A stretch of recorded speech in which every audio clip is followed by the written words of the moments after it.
It's 5:27 in the morning, and we're in the Dimond van.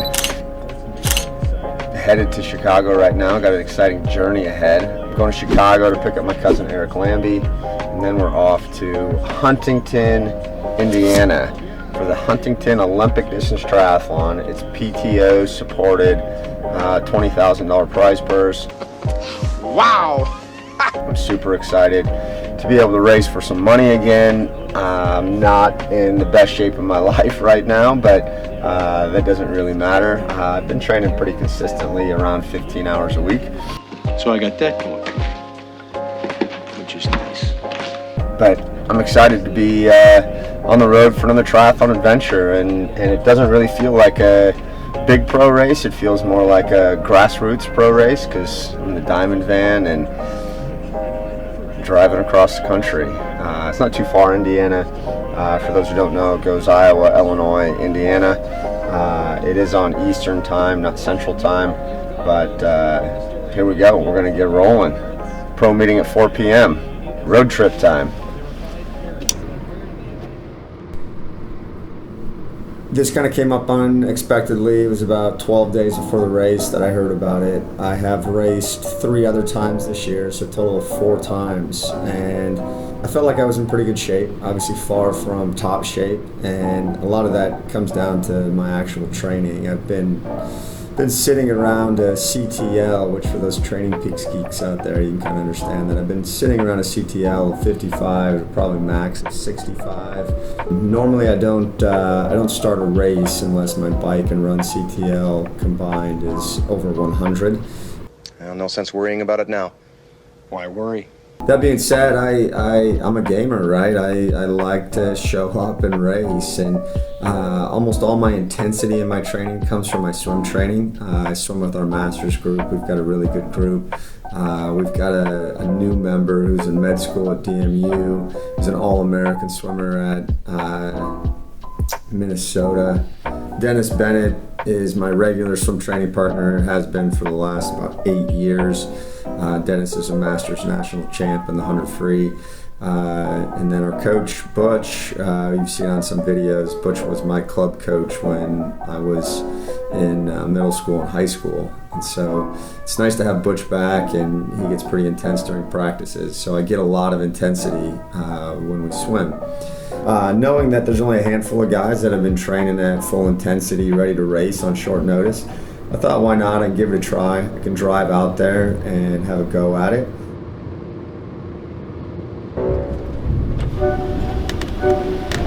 Whoa. This is not at all what I expected.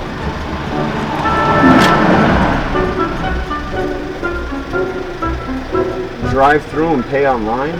What is this? You make me pay a toll and I can't actually pay the toll? Stopped right before the airport to get some gas, fill up the Sprinter van. It's weird looking at this.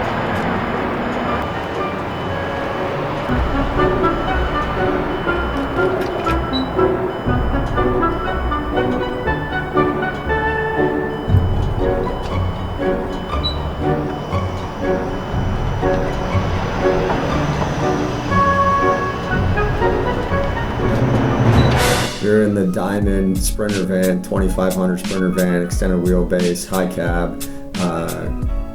Cool thing to drive. It's got a sleeper van, which I didn't use because I drove the whole way there, drove the whole way home.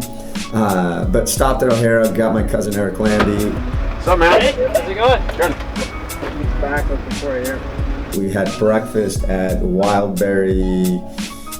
It was pretty good. I had some blueberry pancakes. Eric had some blueberry pancakes and an egg dish, and Landon, the content creator, was with us. He had cinnamon roll pancakes. I was kind of envious. They looked rather sweet.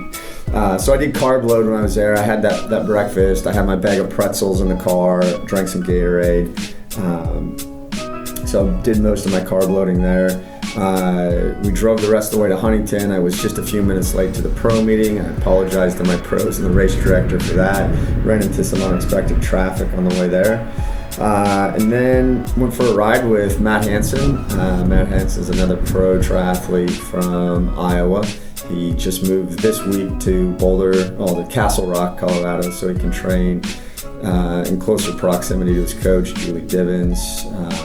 But Matt and I had a pre-race ride and did a couple efforts. I was having some gear problems with my bike. Turned out to just be a loose derailleur. Got that figured out, tightened up, was ready to go.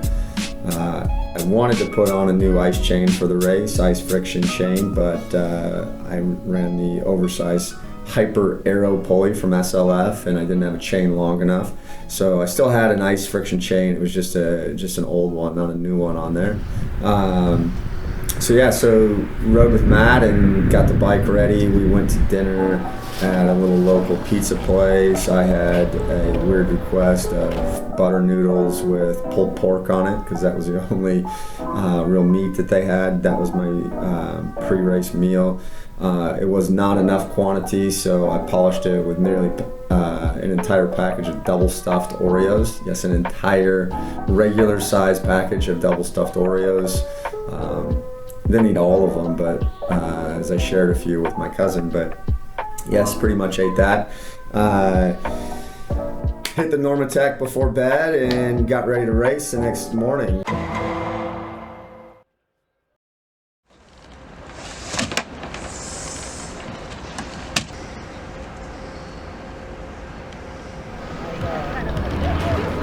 Woke up earlier than I wanted to. I normally, for Olympic distance, wake up 2.5 hours before the race. Eric Lambie was texting me at 6:45, ready to go, chomping at the bit. Drove to the race site, got the bike, transition set up, had everything ready to go, and everything was pretty standard. I had some gel and some base hydro in my bottles for race day. I did a cool little trick with my booties. I put hand warmers in between the booty and the shoe. There's a nice little pro tip for you when it's really cold, but it helped a lot. My feet were still numb when I got off the bike, but right out of the water I could tell how warm my toes were just from those hand warmers being placed in there. I had some for my gloves, but my hands weren't ever a problem on the bike. I did put the gloves on the bike. Go back and forth between whether I should have put those on in transition or put those on the bike. I chose the bike. It probably cost me some time at the start of the bike, but otherwise not a huge deal. My guess is Matt Hansen biked about a minute faster than me.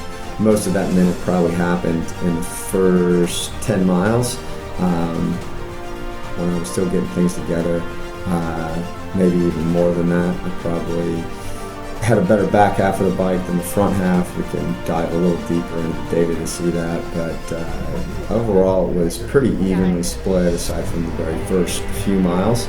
And then my run, I was happy with my run. It was far from perfect. I was hoping I ran just under a 17-minute 5K at the Simon Sprint Triathlon, and I didn't start my watch on time, so I only had 5.76 miles that I ran in 32:45.